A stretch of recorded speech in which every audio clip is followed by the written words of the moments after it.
Today we're going to be discussing aldehydes and ketones.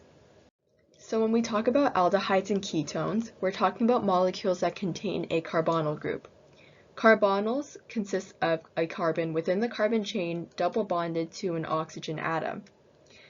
The difference between an aldehyde and a ketone depends on where the carbonyl group can be found within that carbon chain.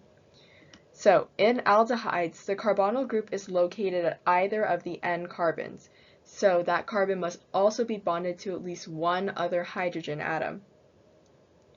If we were to draw the structure of an aldehyde, it would most likely look something like this, where we have our double bonded oxygen, our one hydrogen atom, and then our R group. The R group typically represents a continuation of the carbon chain, or in the simplest aldehyde possible, which is methanol, it could just be another hydrogen atom.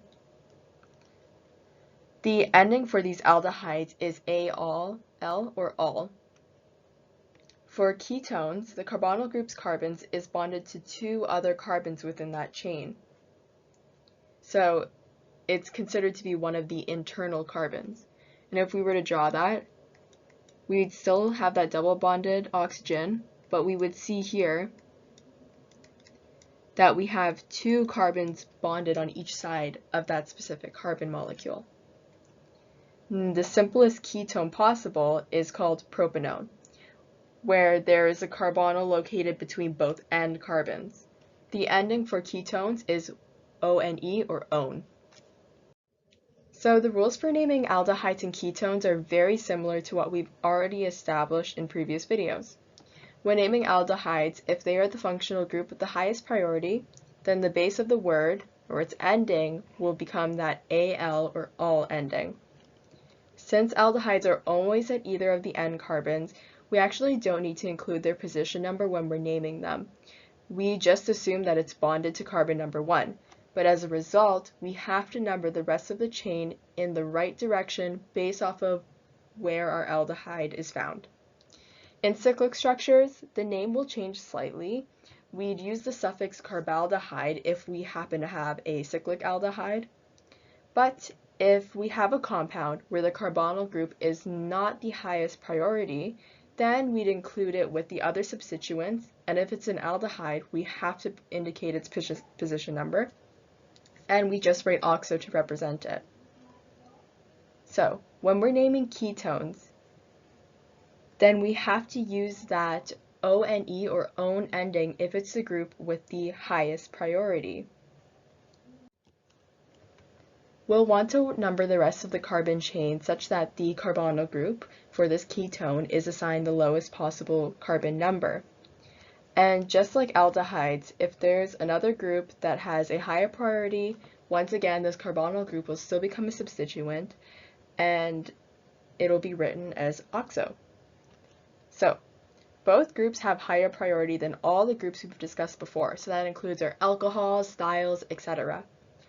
But if we happen to have a chain that has both an aldehyde, that is both an aldehyde and a ketone, so there's two carbonyl groups, one at the end, one in the middle, then aldehydes will have higher priority over ketones, and then we should name the molecule accordingly. So now we're going to do two examples for aldehydes, and we're going to start with the drawing example on the left.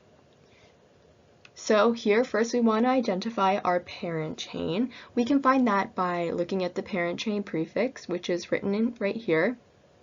So we know from that bute prefix that our parent chain is going to be 4 carbons long. And we also know that there are no double or triple bonds because we have that AN ending that follows the BUT beginning. And that's indicative that there's no double or triple bonds present within our carbon chain. Now, if we keep moving on, we can also identify our functional group from the very end of our word, our suffix. So we see here that we have that AL ending, which indicates to us that there is a carbonyl group present at carbon 1. And I know it's present at carbon 1 because we always assume that when we're dealing with aldehydes, the carbonyl group is going to be bonded to carbon 1, and we are going to number in the direction based off of this information. So I'm going to go ahead and draw those two tidbits of information in for us. First, we're going to want to draw our 4-carbon long parent chain. I'm also going to number it for clarification. So we see we have carbon 1 on the left here.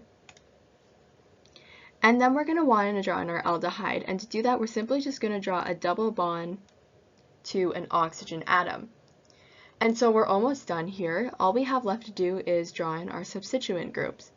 Now we see from the very beginning where the substituent groups are found that we have a hydroxy group. And remember, hydroxy is the word to represent an OH or hydroxyl group, which we saw in our alcohols video in just our last video.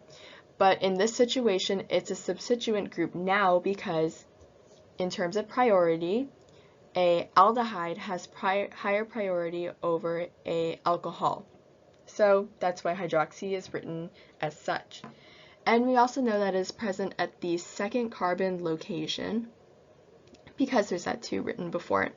So at carbon 2, I'm just going to draw a line representing a bond between the carbon and the OH group. And just like that, we have the completed structure for 2-hydroxybutanol. And now we can move on to our naming example on the right. So first, let's identify how many carbons are in that carbon chain. We see that there's 1, 2, 3 carbons present. So in our parent chain, we have 3 carbons, which means we're going to use that prop prefix to represent our parent chain. Next, let's identify what groups we have attached to the parent chain. I'm just going to highlight those in orange now. From left to right, we first see that we have our double bonded oxygen, which we know is a carbonyl group. We also see that we have an alkyl group branching off of the main chain, and this is going to be our methyl group because it's 1 carbon long. And finally, we see that we have a bromine atom at the very end. And so all 3 of those are going to be our groups, but the only functional group here, which we're going to use as our name's suffix, is the carbonyl. It has the highest priority out of the halogen and the alkyl group here.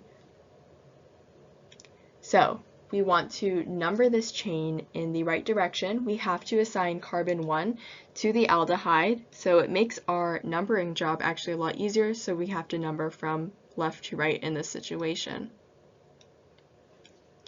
So with all that information, we can actually start assembling our name. So first we want to include our substituent groups at the very beginning. Remember, we want to list them in alphabetical order. So bromine comes first in the alphabet. So we write its position, 3, bromo. Then we would write in our methyl group, indicate our parent chain. We write that AN ending because there's no double or triple bonds present in the parent chain, and that AL ending to indicate that it is an aldehyde. So the final name would be 3-bromo-2-methyl-propanol. Next, let's do 2 ketone examples. We're going to start with the naming example on the left. So first, let's note that this is a cyclic structure. So we're going to have to indicate that when we are naming our molecule. And now let's identify how many carbons are in the parent chain. We'll see that there are 4 carbons in the parent chain. And this means we're going to have to use that BUT prefix, the BU prefix, to represent. Next, let's identify what substituent groups or functional groups are attached. Here we see that we only have 2 carbonyl groups. So these are actually going to act as our functional group because the carbonyl group can either correspond to an aldehyde or a ketone, right?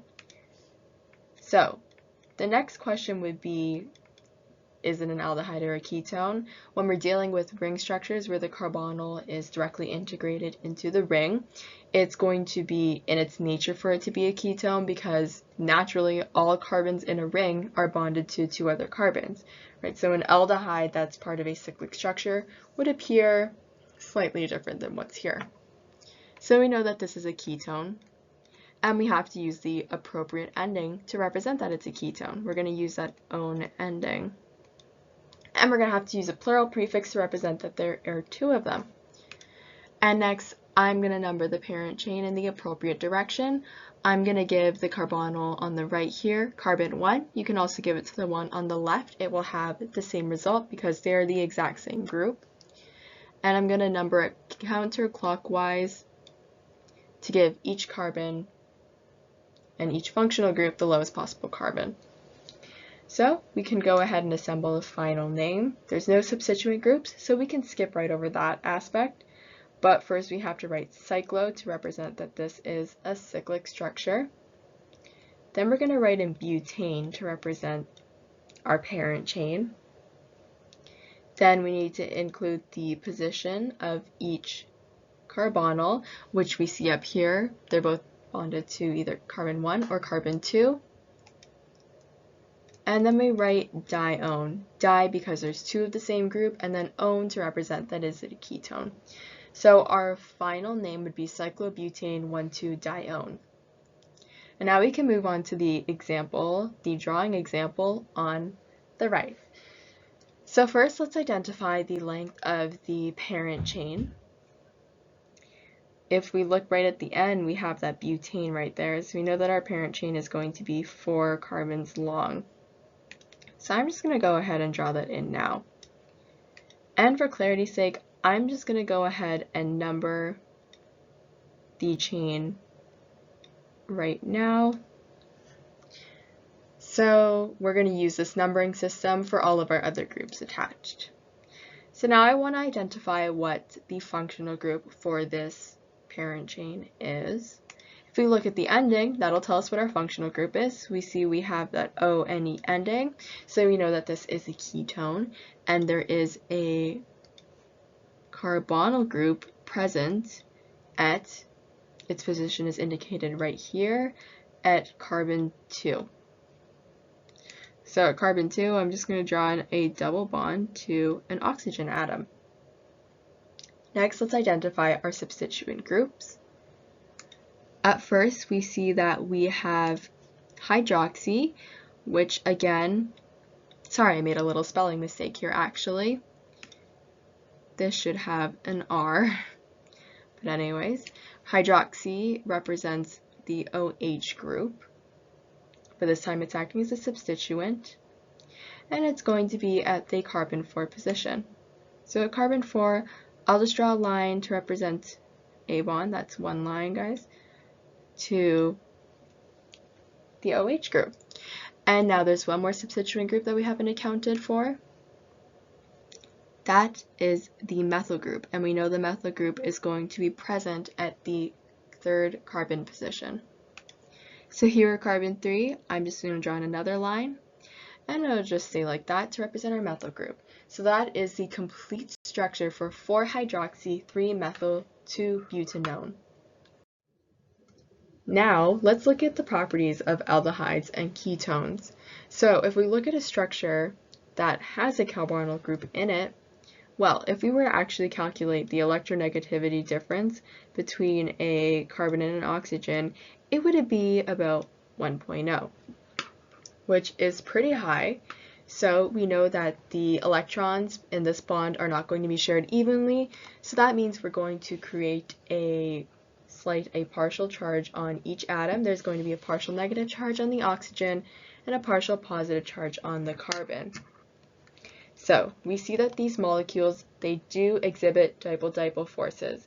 This makes them a polar molecule, and it also makes them soluble in water because remember, like dissolves like. Now, it doesn't have any hydrogen bonding in it, so it technically is still less polar than an alcohol would be. Therefore, they do have pretty high boiling points, but they're still lower than an alcohol of the same size. But just like alcohols though, we will see a decrease in solubility as we increase that chain length, because once again we are increasing that non-polar region. And finally, since we have a polar and a non-polar region present in an aldehyde and a ketone, they are very useful as a solvent to dissolve both polar and non-polar substances. So there is a variety of ways that carbonyls can react, but for now we're going to examine two general types. First, we can synthesize carbonyls through an oxidation reaction of alcohol. Oxidation reactions, which are more commonly referred to as oxidation reduction or redox reactions, involve the transfer of electrons from one reactant to another.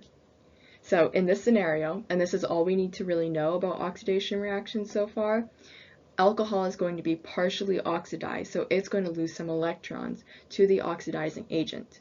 Now these agents typically include oxygen because oxygen is able to readily accept electrons into its empty orbit. And so we might see molecules such as potassium permanganate, which I've written the chemical symbol for up here, as an oxidizing agent because it contains such a high abundance of oxygen. But when we're writing our chemical equations, we can just use this symbol to represent an oxidizing agent, since it makes the process a lot easier for us when we're writing. So depending on what type of alcohol we have, we're actually going to form different products. If we oxidize a primary alcohol, so here I'm just going to first draw my primary alcohol